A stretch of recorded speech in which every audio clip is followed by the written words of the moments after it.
Quelque chose est en train de se fissurer au cœur du marché du travail américain, et les chiffres tombent comme une explosion en plein silence. Les licenciements ont déjà dépassé le cap du million, les entreprises tournent au ralenti et les nouvelles embauches sont tombées à leur niveau le plus bas depuis 10 ans. Pendant ce temps, des millions d'Américains cherchent désespérément un poste qui, bien souvent, n'existe même plus, et passent désormais près de 25 semaines à tenter de décrocher un emploi. Et ce n'est pas tout. Les dettes s'empilent à une vitesse vertigineuse. Plus de 13,7 trillions pour les entreprises, plus de 38 trillions pour le gouvernement fédéral, et plus de 1,23 trillion en dettes de cartes de crédit pour les ménages. L'économie ne ralentit pas, elle se tord. Une onde de choc silencieuse traverse chaque lieu de travail, chaque fiche de paie, chaque foyer, et l'intensité de cette onde augmente beaucoup plus vite que prévu.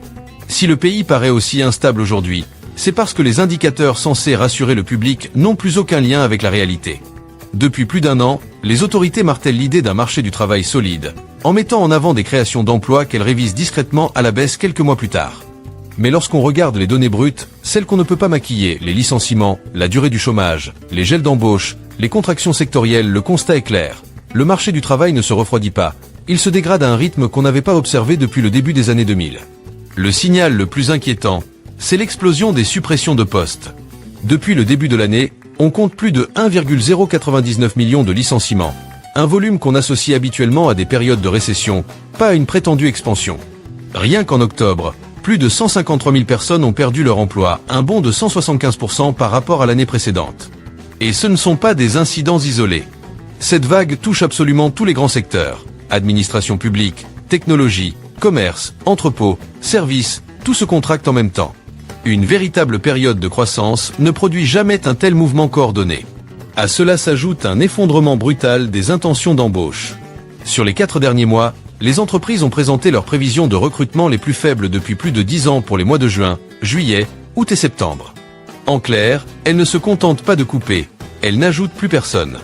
En moyenne, les plans d'embauche tournent autour de 48 000 postes par mois, un niveau très insuffisant pour absorber les travailleurs licenciés.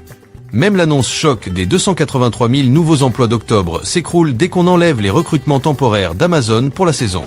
Sans ce seul acteur, ce mois d'octobre aurait été le pire en matière de création d'emplois depuis une décennie. Cette dynamique crée un décalage extrêmement dangereux. On compte 7,22 millions de postes ouverts pour 7,42 millions de personnes en recherche active. Pour la première fois depuis les débuts du choc pandémique, il y a plus de demandeurs d'emploi que d'emplois disponibles. Pire encore, près de 2 millions d'Américains sont au chômage depuis plus de 27 semaines, et la durée moyenne sans emploi atteint maintenant 24,5 semaines. Et l'histoire le montre, quand le chômage de longue durée grimpe, il redescend rarement rapidement.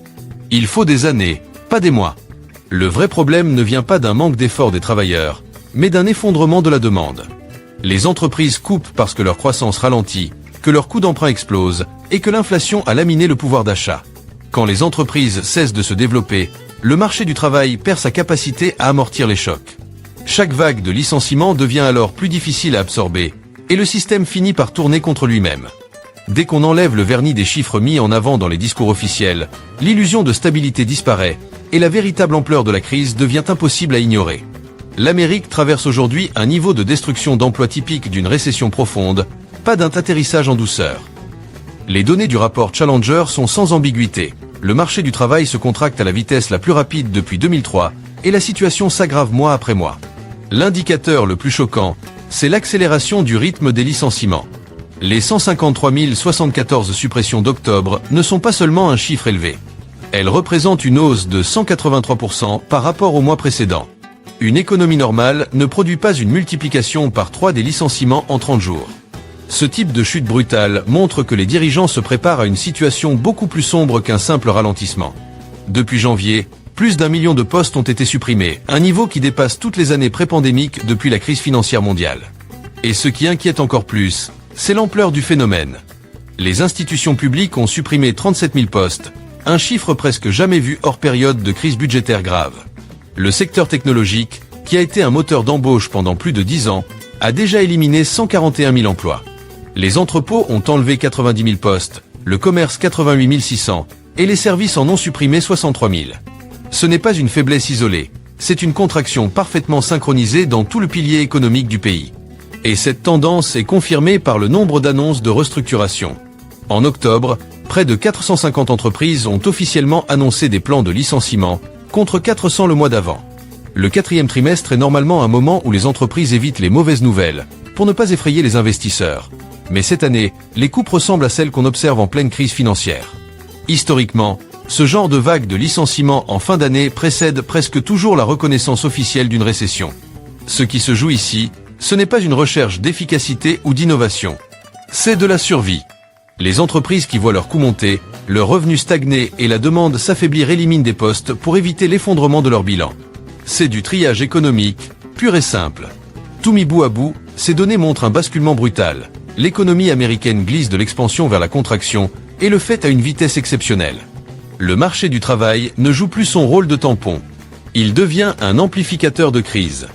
Et comme tous les grands secteurs réduisent leurs effectifs en même temps, les derniers stabilisateurs du système sont en train de céder, ouvrant la voie à des conséquences économiques encore plus graves.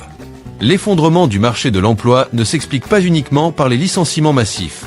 Un deuxième phénomène, encore plus rapide et difficile à contenir, amplifie la casse, l'arrivée fulgurante de l'intelligence artificielle dans le cœur des entreprises. Pendant des décennies, l'automatisation s'est attaquée aux tâches physiques. Aujourd'hui, l'IA remplace les métiers intellectuels, administratifs, analystes, développeurs, coordinateurs de projets, support client, services internes, tous ces postes qui constituaient autrefois la colonne vertébrale du travail aux États-Unis. Et contrairement aux anciennes révolutions technologiques, celle-ci avance à une vitesse que l'économie n'arrive tout simplement pas à absorber. Les chiffres d'octobre montrent à quel point le choc est violent. 31 000 suppressions de postes ont été attribuées directement à l'IA en un seul mois, un record absolu dans l'histoire moderne du marché du travail américain. Depuis janvier, près de 48 000 licenciements officiellement liés à l'automatisation ont été recensés. Et encore, ce n'est que la partie visible. Beaucoup d'entreprises camouflent ces coupes sous des termes vagues comme réorganisation, ce qui masque leur véritable ampleur. Ce mouvement ne ralentit pas, il s'accélère. Les entreprises foncent dans l'automatisation parce qu'elles n'ont plus vraiment le choix. Avec plus de 13,7 trillions de dollars de dettes corporatives, des taux d'intérêt qui grimpent et des marges qui fondent, remplacer un salarié payé 60 000 $ par un système d'IA à 5 000 $ par an n'est plus une stratégie, c'est un réflexe de survie. C'est pour cela que des services entiers disparaissent du jour au lendemain, au lieu d'être simplement réduits.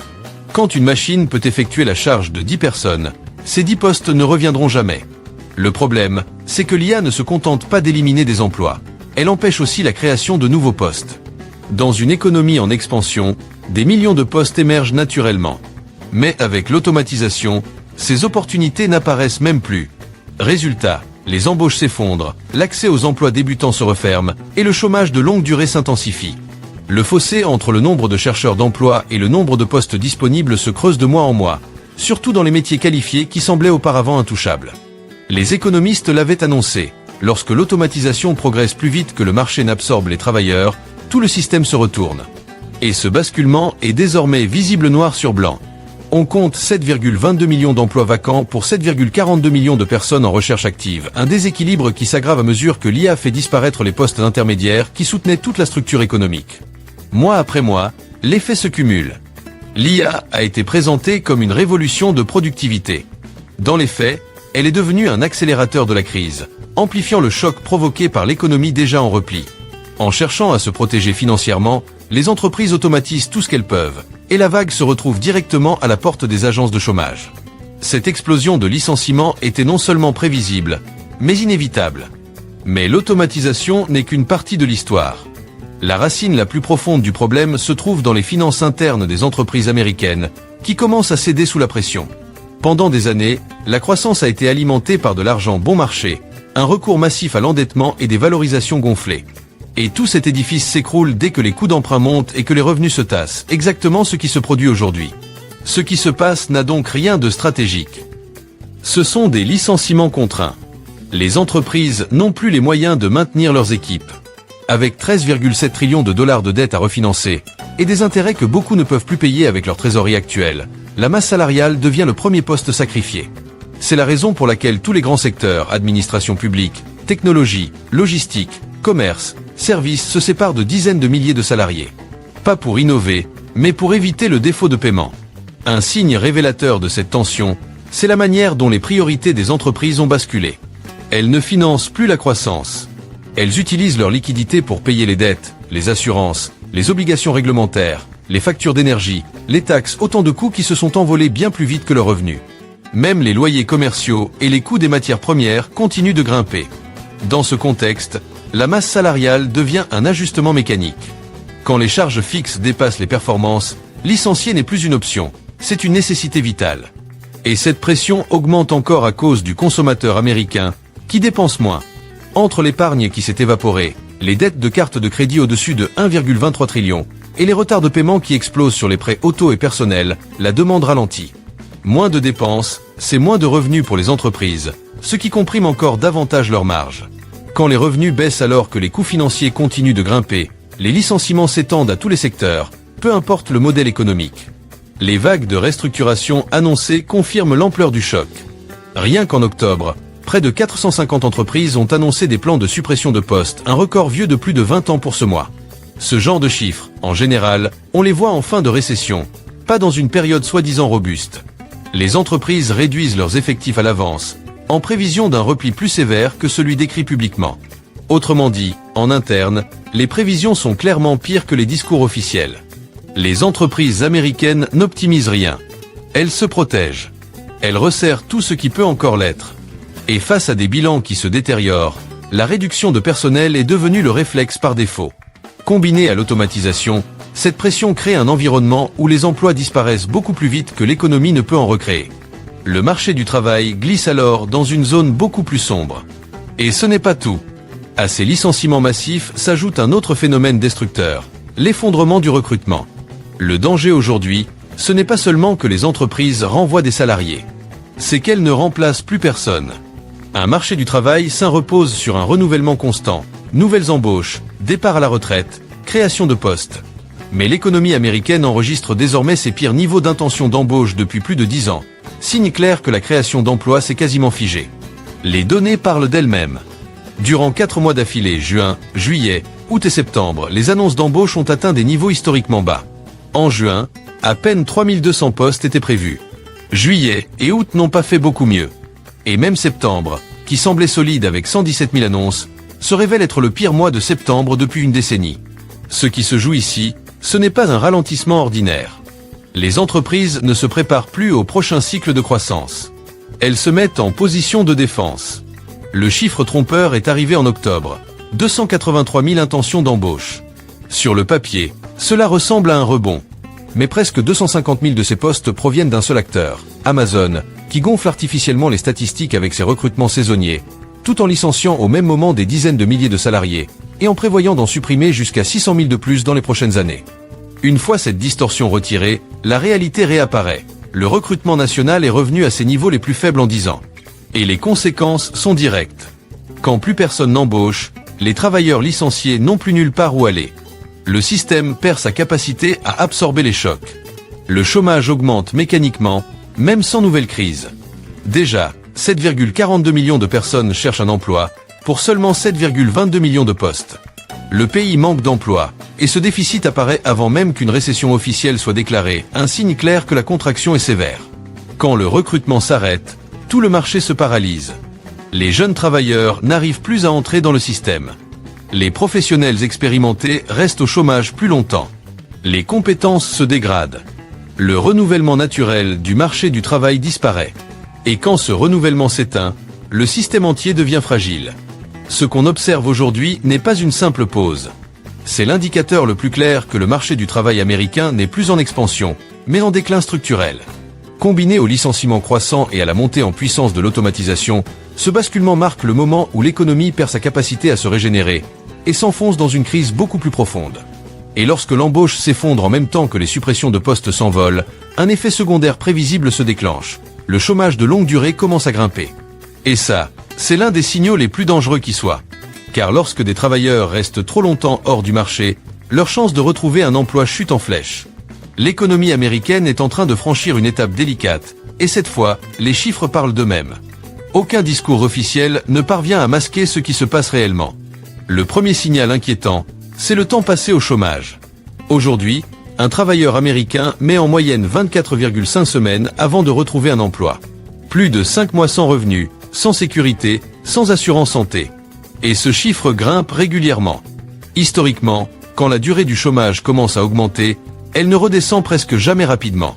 Après la grande récession, par exemple, il avait fallu près de 10 ans pour revenir à un niveau normal. Le pic avait même atteint 40,5 semaines. Et ce qui est frappant aujourd'hui, c'est que nous suivons la même trajectoire, mais bien plus tôt dans le cycle économique. Vient ensuite l'ampleur du phénomène.